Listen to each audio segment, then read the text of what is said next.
Hello everyone. This hour on Verbling, the next in my Hot Topic series, we're working on the second hour of our Hot Topic, the creativity pill. Or I should say, the creativity pill? Because it's a question. According to medical research, we might have a pill that could help create, foster, or boost creativity. So we're going to talk about what that means, what creativity is, and whether or not we think the creativity pill is or will be a real thing in the near future. So let's get started. If there's any problems out there, just let me know if you can't hear me or see me. Can everyone see me and hear me? Let's see, because sometimes these Hangouts are a little bit buggy. All right, so I'll do a quick introduction, then we'll get started. My name's Jon-Eric. I'm your Verbling teacher for this hour, and I'm an American teacher from New York, hanging out in Lisbon, Portugal to bring you this class. By the way, here are 3 quick rules to help you participate. Don't forget to turn off, tune in, and open up. That means turn off your microphone when you're not speaking so that we can keep the classroom nice and quiet. Tune in to the new words you're learning when you are speaking so I can correct you and give you feedback. Last but not least, open up to your classmates. Relax and have fun.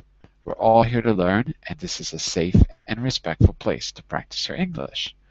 So, with that in mind, we're going to get started in just a second. I'm going to share the presentation of where we left off right here.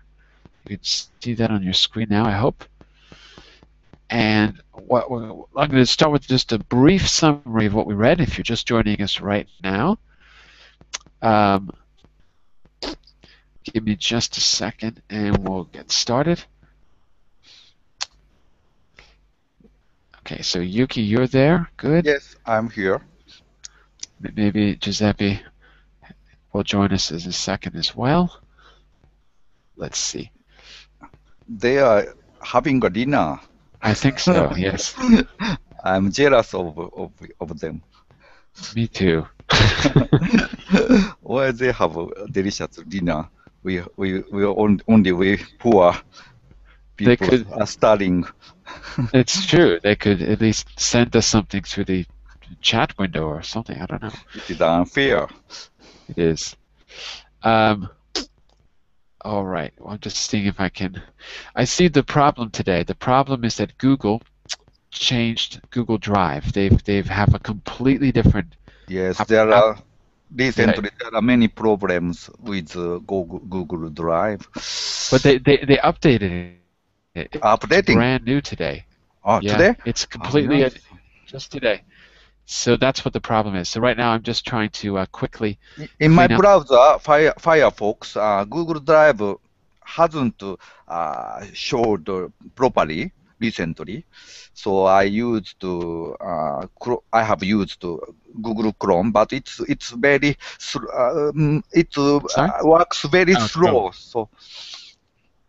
So I hope I think it will be improved.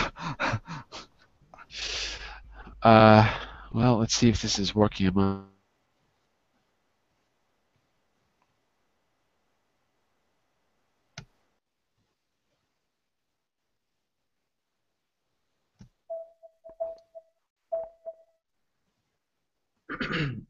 Welcome back, Giuseppe. Hello.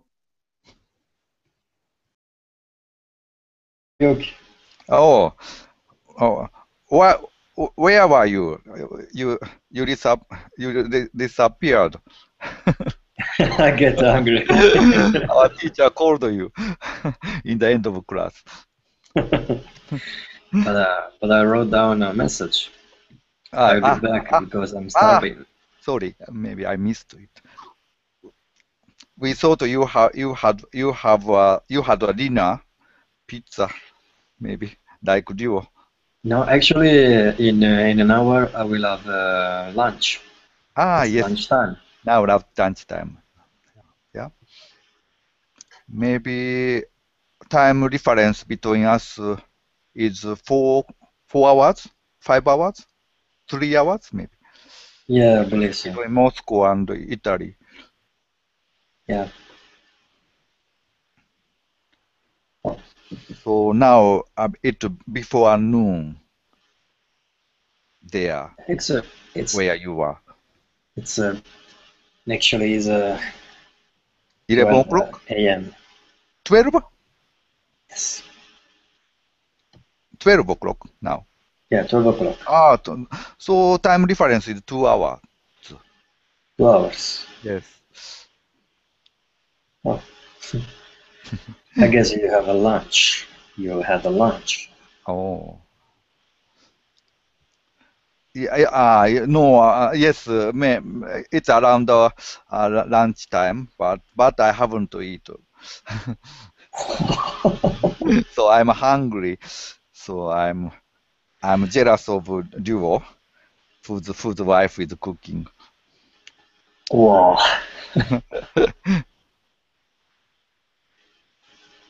Well, I can wait until then. Yes.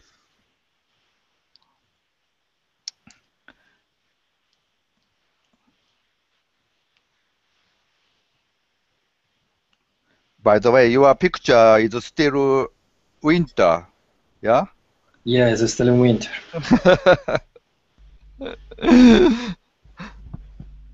Can everyone hear me? Yes, I hear you. Yes. Welcome back. Okay. Yeah, sorry about that. I just had to restart the browser. It kind of froze, but I think it's okay now. Sorry That's okay. about that, everyone. All right. So far, we've read about some interesting medical research that people with Parkinson's who are taking a particular drug, a drug which enhanced dopamine, those people seem to be different than regular patients. Yuki and Giuseppe, why don't you tell Jason and Mark a little bit about what the difference was, because they weren't here. Could you just fill them in? I can introduce the first part. Go for it. The last one I lost. But hello, Mark. Are you there? How are you? Yeah, I'm fine. And you? I'm very good. You're from Brazil? Yes. Bem-vindo. Tudo bem? Marcos, we're just reading about some interesting research about creativity. The research is about Parkinson's patients, people with the disease Parkinson's, and how they began to act a little differently when they took a particular pill. So, Giuseppe, why don't you give us the general idea, and then Yuki, you can fill in the details. Okay, so Mark, listen to just the summary, and then we'll get started with the reading. Okay? So, Giuseppe, what's the general idea? What can you tell him about what we read so far? Well, recent studies made by neurologists, neurologists, scientists shows that who is affected by Parkinson's disease. Whoever is affected. Whoever is affected by Parkinson's disease is a little bit more creative than people who doesn't have any disease, any Parkinson's disease. And because why? Or what do they think? They're not sure, but what do they think? I missed that part. Okay, Yuki. Why do they appear to be more creative? What did you get out of the article? I think this scientist in Israel found that patient with Parkinson's disease shows amazing creativity. Maybe it's because of the medicine Parkinson patients take. Because of the medicine. Okay. Yes. So they have every day they have medicine, maybe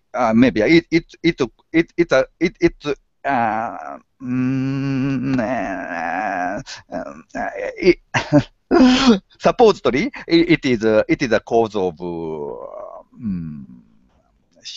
cause of creativity of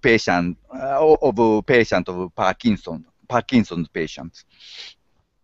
Okay, very good. So that's just a little bit of a summary about what we've been learning about. By the way, let me just say a quick hello to Igor, who's joining us a little bit late. Hi, Igor. How are you?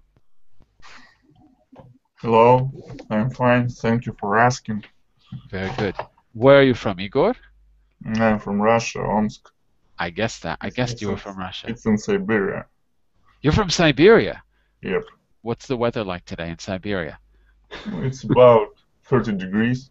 30 degrees, so it's summer. Yeah. All right, so it's not cold today.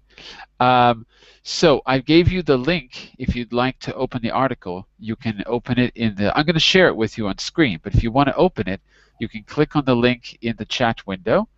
And if you don't see it for any reason, I'll give it to you in the group chat as well, right here. I've already opened it. Okay, very good. And for you as well, Mark. So let me share my screen, and we're going to pick up. By the way, did that make sense, Igor, Mark, and Jason? The introduction, the summary that Giuseppe and Yuki gave you. Did that make sense, more or less? Was it clear? Do you understand more or less the situation that we read about? Well, you can expand a little bit. So, patients that were taking dopamine. Dopamine is a neurotransmitter. It's a chemical in your brain that literally helps send electrical signals from one synapse to another. Dopamine. Well, as far as I know, dopamine is a drug that that is really really develops in junkie's brain. It's like if you're a junkie, your dopamine creation really suffers. That's right. That's right. And that's one of the things that they discovered completely by accident, that by taking dopamine. Well, hold on a second here. Sorry, Mark, was there a question? Let me just quickly solve the problem with the text first. When you open the link, you don't see the article. The article, if you go down, you've got all these links at the top. So the article is where it says reading. If you click on that link, you'll go right there. Okay, Mark? Reading. Yeah, that's where we are. The other things we can look at after we read. So I agree with you, Igor. People with addictions, with severe addictions, their dopamine appears to be affected greatly. People with Parkinson's have trouble moving. They have uncontrollable movements. Like the American actor Michael J. Fox is a famous person with Parkinson's. I know what you're talking about. My grandfather died from this sickness. He must have had it for a long time. Yeah, it was developing for about 3 years, I think. For 3 years. So one of the things they do is give people a kind of a dopamine drug. And what they noticed was it may or may not have affected their Parkinson's, but one thing that they did was write poetry. Or they began to paint. Something changed, and they began to be more artistic than regular patients. So that was one of the strange side effects of this drug that we're reading about. So what we're going to do is go right back into the article and continue reading. Everyone will get a chance. Whoops, I just accidentally stopped sharing the article. Let me put it back on screen. If you click on the link reading, it'll bring you down to the beginning of the article, but we've actually started. So what we're going to do is move down just a little bit. I'll tell you the page in a second. Hold on. We are at the bottom of page, well, on my screen it's page 4. Oh, Zorab is back. Long time no see, Zorab. Hello. You have a new picture. Yes. Is that the Hungarian flag? It is our country flag, Armenian flag. Oh, Armenian. I thought you were Hungarian. Sorry. I thought you were from Hungary, Armenia. Sorry. Nice to have you back, Zorab. So listen, we're going to pick it up after the part we already read. We've already discussed a little bit about the beginning, the background that we've read about. I want to give everyone a chance to read. Giuseppe, you were next. By the way, this is my PDF. What page is it on in the normal document? Because I have page 4 on my screen. Is that right? We started the bottom of page 4, Giuseppe, on your document? Page 5. Page 5. Okay, so for all of you, it's on page 5. Yeah, so just the top of the page 5. Okay, very good.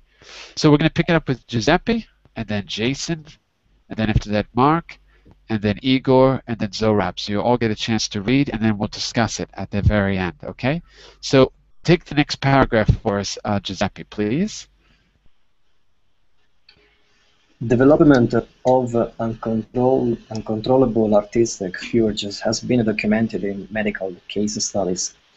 One 40-year-old woman with Parkinson's disease who began taking levodopa developed what neurologists called a devastating addiction to painting. Her home became a gathering place for artists, and she began compulsively buying painting materials. She described the spiral here this year. Compulsively. Sorry? Compulsively. Compulsively.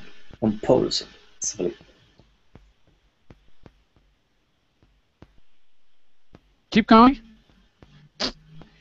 She described the spiral earlier this year in the medical journal. I started painting from morning to night, and often all through the night until morning. I used countless numbers of brushes at a time. I used knives, forks, sponges. I would gouge open tubes of a painted was everywhere. No, not paint. But I wasn't that's an interjection. So I would gouge open tubes of paint. Pause. It was everywhere. It's an interjection in the sentence. Okay. But I was still in control at that point. Yes, for me. Yeah. Then I started painting on the walls, the furniture, even the washing machine. I would paint any surface I came across. I also had my expression wall, and I couldn't not stop myself from painting and repainting it. Every night in a trace-like state. My partner could no longer bear it. People close to me realized that I crossed some kind. Bear it. Good. People close to me realized that I crossed some kind of a line into the pathological, and their investigation, I was hospitalized. Today, my doctors have succeeded in getting my medication under control, and my creativity has become more tranquil and structured. Okay, so what was wrong with this woman? She had an addiction to drugs, is that right? What kind of addiction did she have? She's addicted to painting. Yeah, she's addicted to art, not addicted to drugs. And how do we know that she was obsessive? What's an example of her obsession? Because she compulsively buying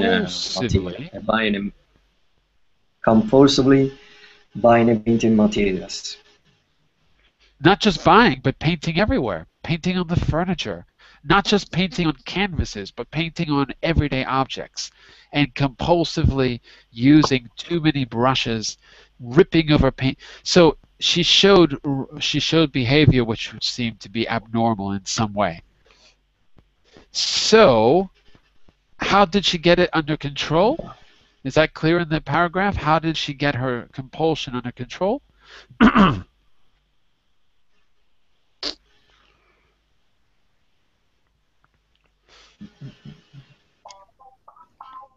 Can everyone hear me okay? I hear you. Is there a delay, by the way? Yes. Finally, I think so. finally, doctors succeed in getting this woman's medication and this woman's obsession under control because of control medicine taking by her. By controlling her medicine, right? Yes. Right.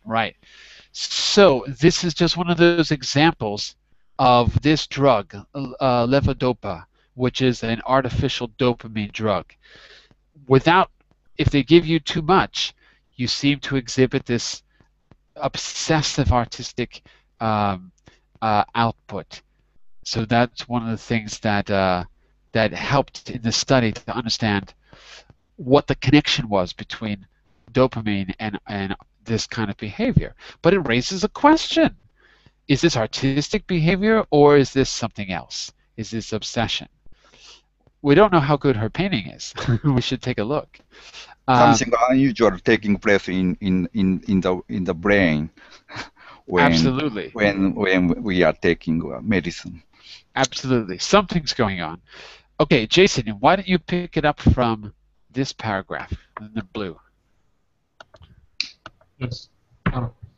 So, Engelberg's current study tests for symptoms of impulse control disorder, as well as creativity, which it did in a variety of ways.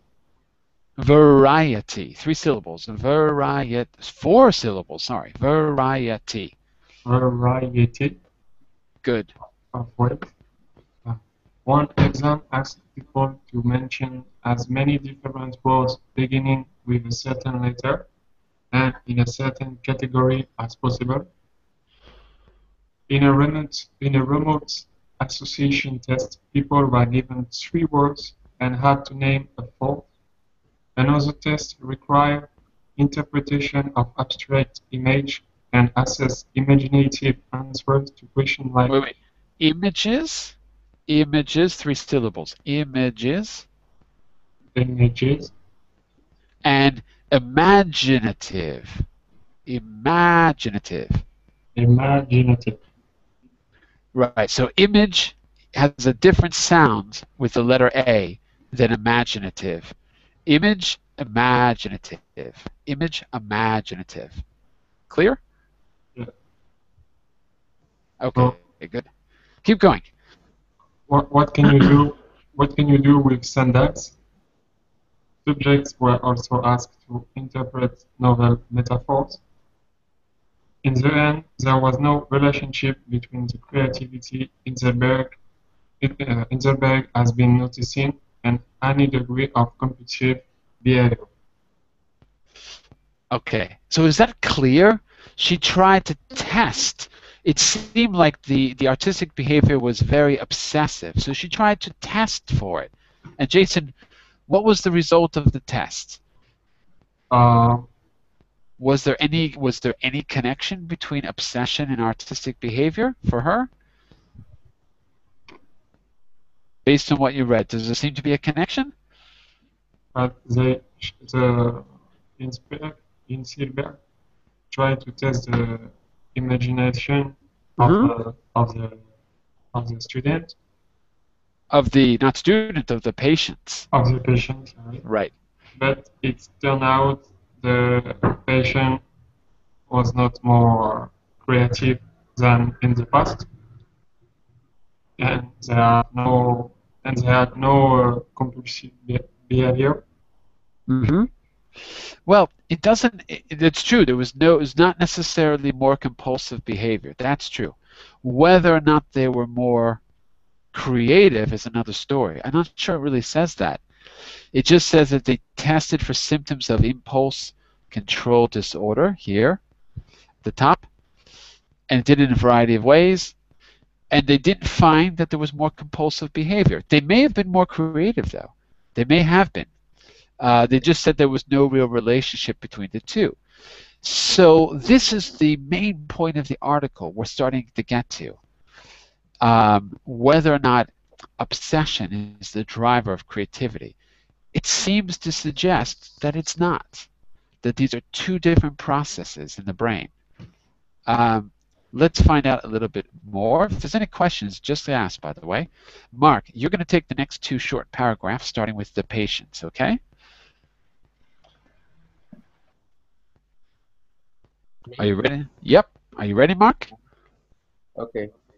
And the patients with Parkinson disease did significantly better than their unafflicted Unafflicted. Unafflicted. unafflicted peers. Peers, right? Peers. In terms of verbal and visual creativity, divergent thinking, and combination. It's difficult. It's difficult. Combinational. Combinational. Combinational. Okay. Novelty. We also found that patients taking hyper. Good. Sorry. Higher. Yeah. Dose of dopamine. Yeah, this is obviously something chemical here. I think it's dopaminergic. In other words, medication that has dopamine or that acts like dopamine. So dopaminergic. Dopaminergic. Okay. Has more creative answer in the bag said. Okay, keep going. Next short paragraph. Keep going. Okay. These results support and genuine change in neurophysiological process underlying creativity. Underlying. Good. Creativity. The annual study conclude. That's for interest not just to Parkinson patients, but an entire field of neurobiology. In this case, it's going to be biology, neurobiology.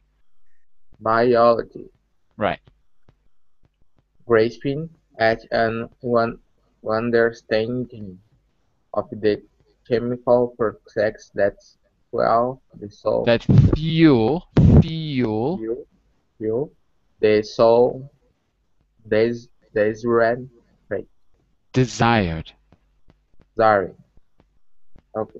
Okay, that's good. So I'm going to read that a second time just because it's hard to pick up the meaning when we stop and start. So Mark, listen to me as I read it, follow along, and then just tell me what you think the main idea is, okay? And then we're going to see how the study has progressed or what we've learned from the study so far. Patients with Parkinson's disease did significantly better than their unafflicted peers in terms of verbal and visual creativity. So that goes back to what Jason was saying just a second ago. Were they more creative or not? Well, it seems that they were more creative. So they did better in terms of verbal and visual creativity, divergent thinking in a different way, and combinational novelty, making new combinations of words. Quote, we also found that patients with higher doses of dopaminergic medication had more creative answers, Inselberg said. These results support a genuine change in neurophysiological processes underlying creativity, the annual study concluded. That's of interest not just to Parkinson's patients, but an entire field of neurobiology grasping at an understanding of the chemical process that fuel the so-desired trait. Okay, first question. What is the so-desired trait that's being referred to here? It's not mentioned, but what is the trait that they mean? You can answer, Mark, or we can ask the whole class. It doesn't matter. Let's just clarify what that means. Trail means characteristic, yeah? Right. Here. Yeah.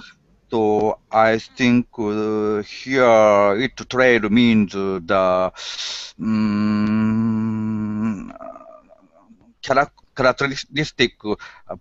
characteristic of this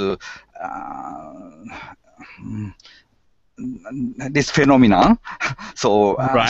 showing amazing creativity with the patient who are taking medicine for Parkinson.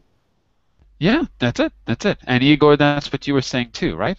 Yes, Igor had said, yes. That's it. Okay, I agree. So the desired trait is that most people would like to be creative. So it's very desired. And the trait is creativity. Okay, is that clear, Mark? Okay. Mark? Yeah, is that clear? Are there any questions about what you read? Because it's difficult. Just differentiation. Say again? Repeat? The text? Mm-hmm. Okay. No. Repeat your question. Repeat your question. Did you have a question? Just the pronunciation. Just a pronunciation, okay? For me. Yes. Yeah. If there's a particular word you want me to help you with, just tell me. Okay. All right? All right. So this is a difficult text. It's not for people learning English. It's for native speakers, so it's not easy. I think, Igor, you're next in line. Why don't you take these next two paragraphs here in blue, okay? Okay, let me find it in my document. Yeah, I'm sorry, I don't know exactly where it is in the original. Okay. I'm on page 6 of mine. Yeah, I found it. Okay, good. A possible mechanism mediating the relationship between dopamine and creativity is known as novelty-seeking behavior, a tendency linked to neural areas like the ventral striatum. What is that? Ventral striatum. Oh, sorry, striatum. Sorry, striatum. Ventral striatum. These are parts of the brain. In other words, these are sections of the brain. The ventral I can't even say it. Striatum, substantia nigra, hippocampus. The hippocampus is very well known, actually. Well, I know what hippocampus. Yeah, most people know that. It's a thing that regulates sleep and memory and learning. It's a very important part of the brain that regulates what information we decide is important. Therefore, what it forms memories, particularly when we're awake and when we're sleeping. Okay, let me continue then. Go ahead. That are especially modulated by dopamine. It had been proposed that an increase in novelty seeking only occurs in Parkinson patients with impulse control disorder, though which this study did not find, suggesting that creativity is not solely an expression of obsessive creative drive or enhanced productivity brought about by medication. Do I need to read the next paragraph? Yeah, please continue. Another proposed mechanism lies in the nucleus accumbens, and I don't know what is that. Another part of the brain. So that's it. The part of the brain that moderates a person's ability to filter out irrelevant stimuli. That is called latent inhibition, and it has been associated with a creative achievement. It is reduced in people suffering psychosis, but it increases when those people are given antipsychotic medications. Reduced latent inhibition might enhance divergent thinking by widening or loosening the associative network, enhancing creative thinking. Wow, there's a lot of ideas here. There's a lot of. I better understood what I just read. Let's see if we can make sense of this. There's a lot of ideas here. For me, there's two important ideas. In the first paragraph, the idea that this idea here, it has been proposed that increase in novelty seeking, that means looking for something new. A person who is looking for something new. It has been proposed. The scientific community put out a theory that people that are looking for new experiences, novelty seeking, this only happens in Parkinson's patients which already have a problem, and this problem is called impulse control disorder. In other words, if you take the pill with the dopamine in it and you don't have a problem with impulse control, in other words, if you're not compulsive, some scientists think that you're not going to be more autistic. That's what they're trying to say. Is that more or less clear? That's the theory. So what you just said is if you're not affected by Parkinson's disease and you take dopamine, you're not going to be more creative like their Parkinson's diseases, like the people who are affected by Parkinson's disease. Absolutely correct. That's the idea. It's a theory, but that's the idea. And if you have Parkinson's, you may not be more creative unless you have a second problem. The second problem is that you're compulsive. And the name of that disorder is impulse control disorder, meaning that you're obsessive and compulsive. Well, so, if you're already compulsive. Exactly, if you're already compulsive. But again, we don't know. This is just a theory. So well, that really doesn't make sense, because if you're already compulsive, you're prone to this kind of behavior without dopamine. Exactly. Yeah, exactly. So they're trying to say that it looks like this pill makes you creative, but in actuality, there could be another explanation. It could be that you're already compulsive, that the pill doesn't suddenly channel you into new thinking, that you're already, or that it does, but only for people who are already compulsive. If you have Parkinson's and you're not compulsive, it might not make a difference.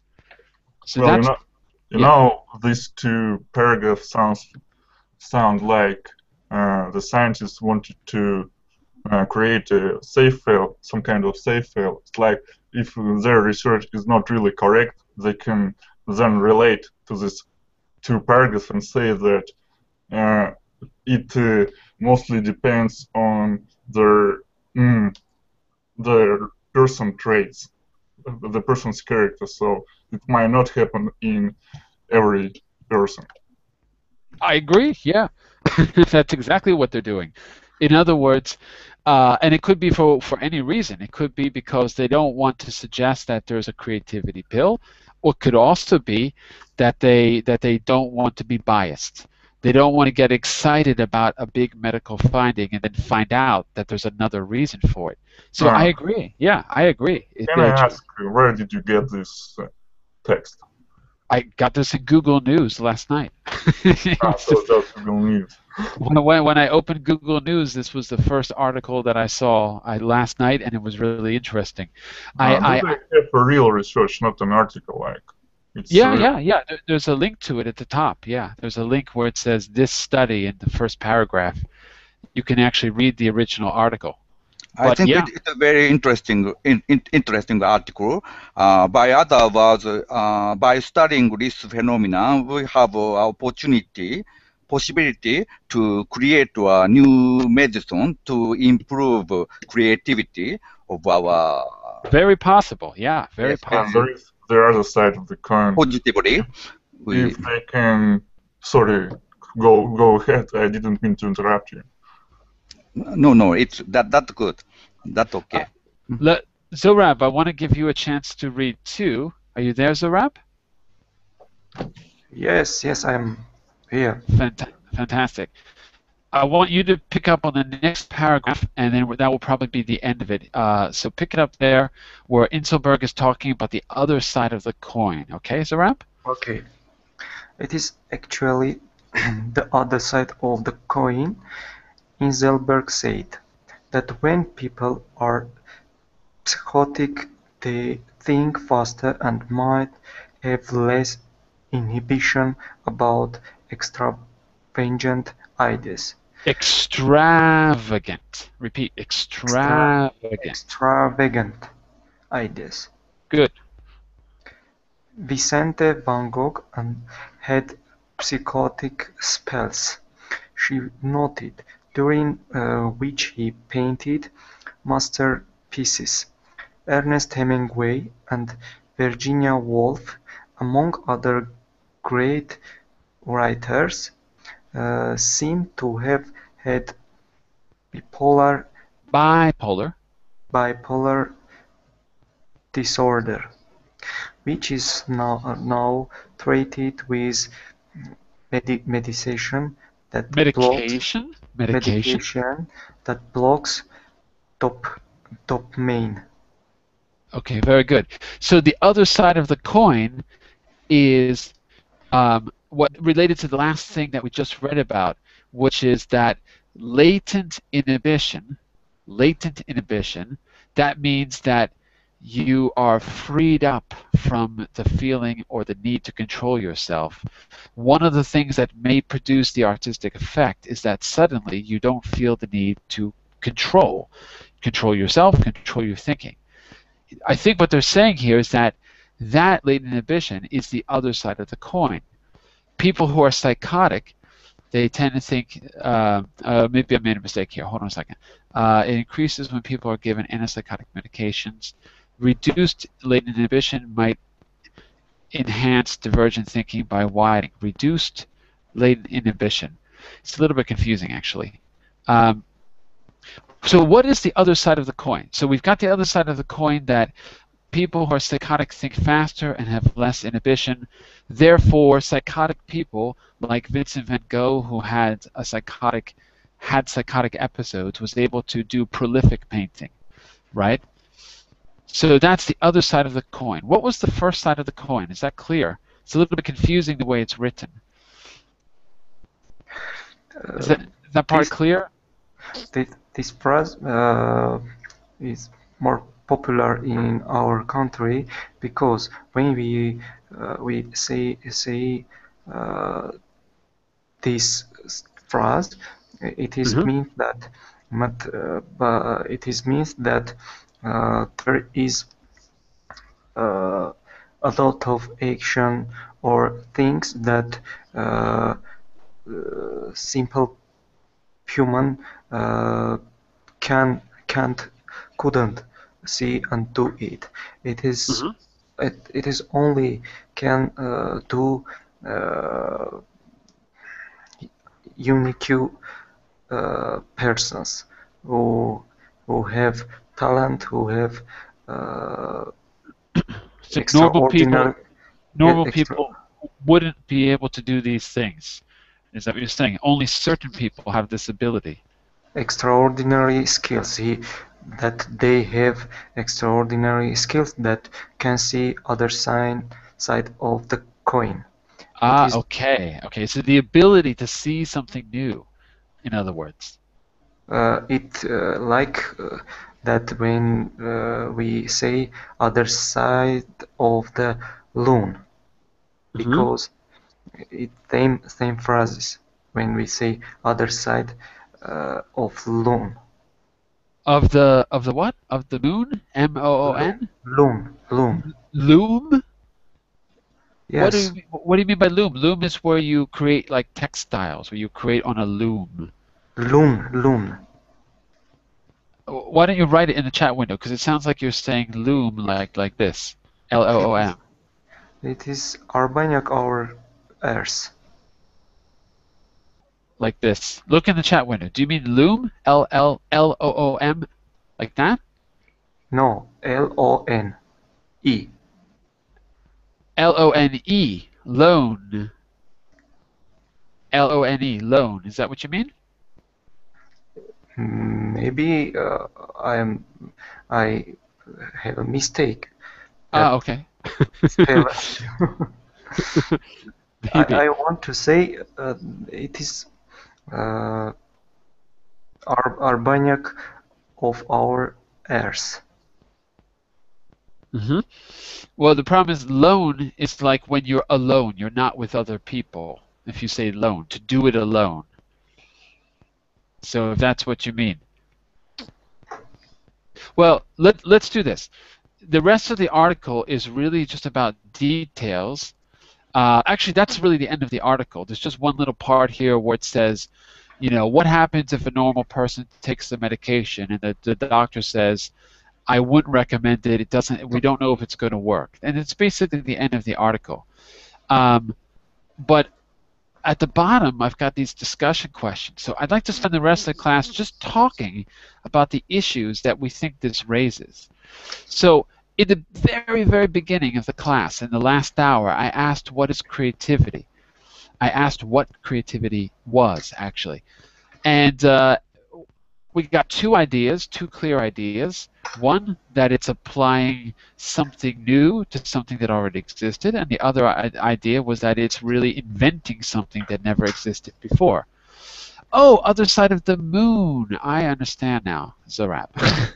Thank you. I got it. We were just talking about Pink Floyd, The Dark Side of the Moon, in the last class. I got it. Yeah, the other side of the moon. Something totally different that no one's seen before. Yes, there are same meaning have. Absolutely. So the idea here is that that perhaps for the first time we've got a pill that can help us all see the other side of the moon, to come to something that no one has seen before, to discover something. I think that's what you're getting at. The expression "other side of the moon." Because we never seen other side the moon. Right. Not from Earth, anyway. From our Earth. Yeah, absolutely. No, it's a good point. It's a good expression. So, I want to open up to the class. We don't have to talk about all these questions, but the first one I think is important.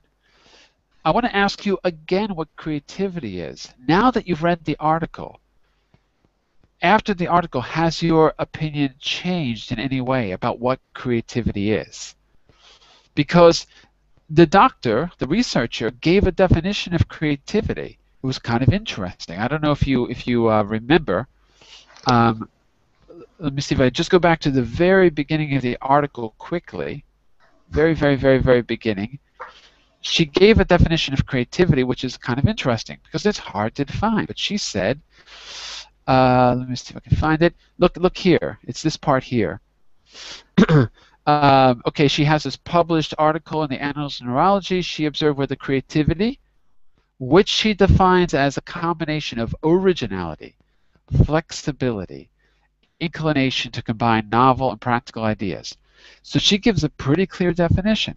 Original, flexible, and new combinations of ideas. New combinations. That's her definition. So class, look at that first question and tell me what you think. Has your idea of creativity changed in any way now that you've read this article? What do you think?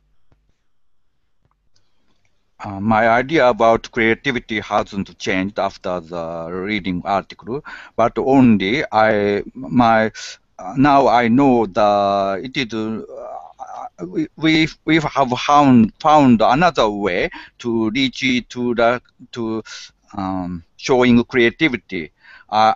Before I thought that only selected people has creativity. It is inherited. So like Van Gogh, yeah. Right. So only talented people can show excellent creativity. But now there is a possibility to create a new medicine to enhance creativity for all people. It does seem that way.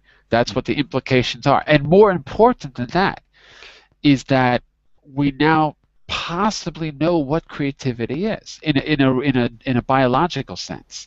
Maybe we know what it is for the first time. So for me, it actually has changed my opinion a little bit, because it seems like the cliche of the crazy artist, the mad, obsessed artist, is not such a cliche anymore. Maybe there is some truth to it, that biologically, what creates creativity is the ability to be uninhibited, Yes, And it's a very important point.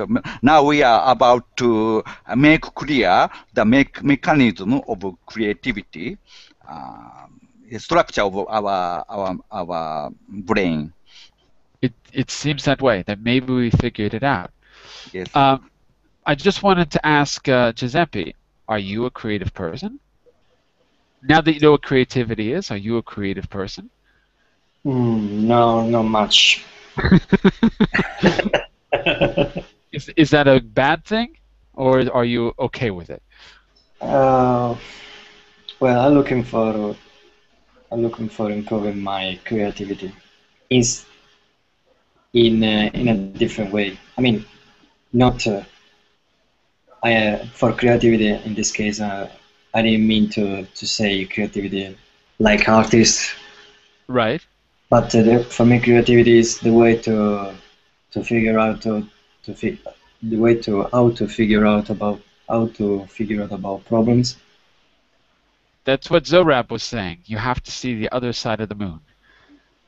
Yeah, You have exactly. to see the side that we don't normally see standing on Earth. So you've got to put yourself in a new perspective. So I agree. Problem solving is creative. Any kind of problem solving. I agree. So maybe you are creative. Maybe you are.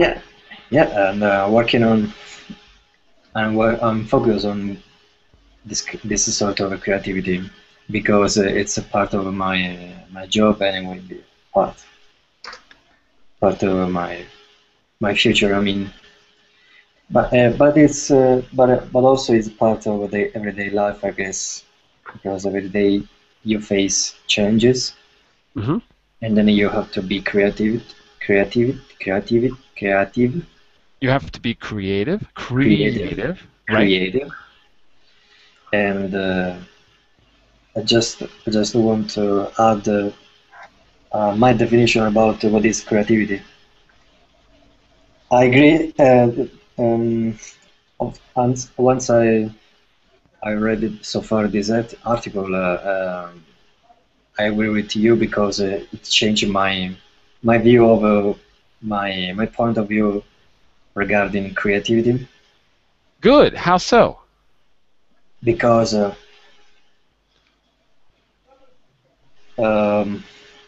creativity is creativity could be seen in different ways, and actually being drugged by dopamine in order to help Parkinson's disease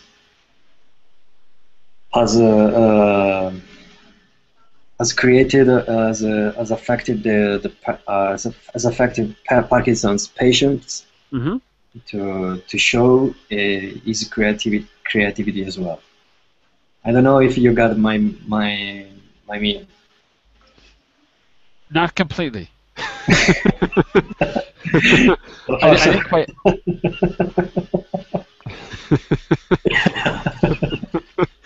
No problem.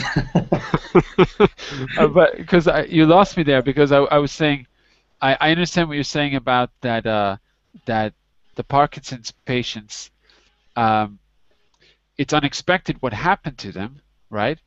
But I didn't quite understand what you were saying about how was your. I didn't understand how your point of view was changed. You mean the fact that anyone could be creative, like what Yuki was saying? Anyone could be any creative, and Right. of course, and this is sort of a creativity affected by dopamine. Right. I would say that it's not real creativity, but like artificial creativity. Is that a bad thing or a good thing? The fact that it's artificial. Well, That's a philosophical question, by the way. could be. I have a mixed feelings about that. Okay. Let's get back to your feelings in just a minute, because I want to give everyone a chance to chime in on this point. So, Mark, let me ask you. Giuseppe brought up a very good point. Is the fact that it's artificially induced, is the fact that you might take a pill, is that a bad thing? Would you take a creativity pill to be more creative, Mark? If you could, would you take one? Can you show me the question? Oh, it's not. There's nothing to show. I'm just commenting on what Giuseppe said. So I'm not reading from the questions. I'm just saying Giuseppe brought up a very interesting point. The fact that you might take dopamine to improve or enhance creativity is artificial. And he says he has mixed feelings. So my question to you is, if there was a creativity pill, would you take it? If there was a creativity pill, even though it's artificial, would you take it? Would you think it's a good thing? In your opinion, there's no right or wrong. So I am a creative person. You are a creative person, yeah? Yes. So you don't need a pill. No. Do you think Yes. do you think there should be a pill? Do you think it's a good thing for other people? What? A creativity pill. Pill? Pill, yeah, comprimido. Pill. Ah, not never. Because if you want to be creative, you need to use your brain, not medication. It's some problem for you because Okay. it's false. It's a false creativity. False creativity. Okay, Yeah. very good. I want to know what the rest of you think as well. Igor, do you think that taking a creativity pill would be false creativity and therefore maybe kind of bad? Well, I don't think that if you take a pill and it makes you to be creative, and it makes you be creative, then it's false. I think it doesn't really matter what means you use to achieve what you want. Right. But there is the other side of the coin, because Good usually expression. when Good you take, expression. usually when you take some kind of a drug, you are not you don't have a medical education, and you don't really know what scientists have put into this drug, and so Right. for some purpose they could have put there some kind of harmful stuff. So I don't think I would have A lot of taken times, this. a lot of times they don't know what they've put into it. A lot of times, even the pills that are on the market have side effects that we find out about years later. So you're absolutely right. Even they might not know the effects.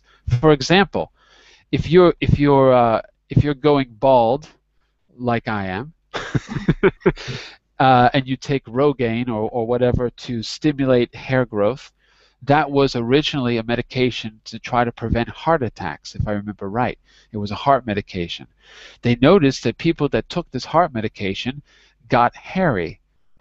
So they began to market it at a different dosage to try to stimulate the follicle growth here in the part of your head that's programmed to lose hair, because you don't go bald everywhere, pattern baldness.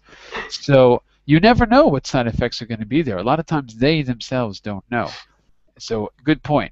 So it's not that it's artificial, therefore it's bad. It's that you don't really know what the side effects are going to be. That seems to be your issue, right, Igor? Yeah, that's what I wanted to say. Yeah, very good. And Zorab, what's your opinion about this? So we've got some people that feel like Giuseppe feels ambivalent about artificial creativity. Mark thinks it's really not a good idea.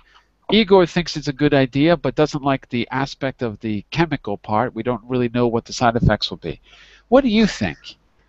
I agree with my friend Igor that artificial creativity, it is no good idea, because He thinks we it know is. He thinks it's a good idea. Mark thinks it's a bad idea. no good idea. Not a good idea. Okay. It isn't good idea Because when we speak about creativity, it will be only natural action, because creativity, it is natural brain action. When we do some meditation, that time we lose natural creativity. Only we do medical intervention. Because in my opinion, people must use their natural skills of their brain. And Yuki, what do you think? Is it really an issue? I have a feeling you're going to take Igor's point of view as well. You don't Yes. care about the means. Am I right? The end justifies the means. The end justifies the means. It's a very difficult question. Of course, it's a very exciting finding. Maybe we can find a new drug to enhance your creativity, your ability of your brain function, enhance your function. Maybe you will be clever taking a medicine. But as you mentioned, there would be a danger in having a side effect from it, and maybe it also there is a risk of having being used by someone who want to do brainwashing for someone by the help of drug, some measures. So I think we have to be very cautious about this problem, about creating new drug using this technology. And Giuseppe, tell me about your ambivalence. So you've had a little time to think. So what's your ambivalence? What's your mixed feelings about the artificial aspect of it? Is it a sociological problem? That's kind of what Zorab was saying, that we should stick to what's natural. You know, we shouldn't sociologically, as people, we shouldn't look for those quick answers. Is that your issue, or is it something else? Yes, it's that point. So do you think? Go ahead. Sorry, go ahead. I wouldn't take any pills to improve my creativity as well, because it could it brings to think about that point. I mean, could interact with my psychology, my mental thinking, and so on. That's what I want. And I wonder if maybe this is the last point we have time for today. But here's just another thought. Do you think this has something to do with capitalism in general? That we're looking to make a pill because you can buy and sell pills. I know a lot of people in biotech, and one of the things that a lot of students who worked in biotech, and one thing they said is, if you can't make a pill out of it, it's not going to be a biotech product. It's not going to be they're not going to do research on it. They're only interested in making pills. Are we addicted to pills? Is that the problem? We're addicted to trying to turn everything into a pill, and that we shouldn't think that way. Maybe that's the issue that you're all a little bit ambivalent about. Do you think we're too stuck on looking for quick solutions? I guess so, and I guess also that in the future, the human universe will get the direction to this kind of this sort of how can I say? This is sort of treatment, this sort of application. Go ahead. I missed the point there. You're saying in the end, we're going to be. Everything is going to be reduced to kind of pills and artificial, quote unquote, artificial things. That's where we're heading anyway. That's our destiny. I guess so. Yeah. So we ought to just get used to it. Yeah. We should just get used to it. What do you And think, class? Sorry, I think there's a delay. I keep missing what you're saying. Sorry, Giuseppe. Go ahead. No, I was saying that probably in the future will be very challenging. Respect the past. Absolutely, especially if we have to think about what is artificial and what isn't. Because look at the way we live now. It's completely artificial to be talking to people 3,000 miles away like we are now, but for us it's normal, right? A couple of years ago it wasn't. So internet studies show that we as a species do some things differently, like read differently. I saw an article the other day, skimming is the new reading. People don't read anymore. Well, think about reading itself. That's only been around for, how long has the printing press been around? Since the end of the 1400s. So what's natural now was completely unnatural then. So it's another thing to think about. What are we defining as natural? And how important is it? Is it just the way we look at things right now because it's the times that we're living in? The definition flexible is very definition is very flexible. Every time has their own common sense. It changes. So maybe after 10 years, such a technology would be very normal for everyone, like internet. Internet has 15 years ago, very few people used the internet, but now every people use internet. Maybe such a medicine will be used for everyone after 10 years, maybe 20 years. And maybe you can take a pill to learn English too. Think about that. Maybe. Look up the article by Nicholas Negroponte about learning through pill taking. He's got a theory that we're going to take a pill and learn through ingesting pills. Information will be distributed through pills. That's what he says. Another thing to think about. That's our debate for the next hot topic.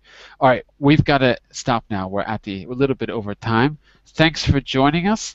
By the way, if you have a particular hot topic you want to talk about, just send me a message through the Verbling message system. I can turn it into a class, okay? And I'll be back tomorrow, the same hour, for Learning Through Pictures. We're going to learn vocabulary through pictures and create a story. So think about that if you want to hang around for tomorrow. It was a very exciting class and the topics. I enjoyed it very much. So thank you very much. Me too. Take care. I liked it as well. Okay, bye everyone. See you soon. Bye for now. Bye-bye. Bye. Bye-bye.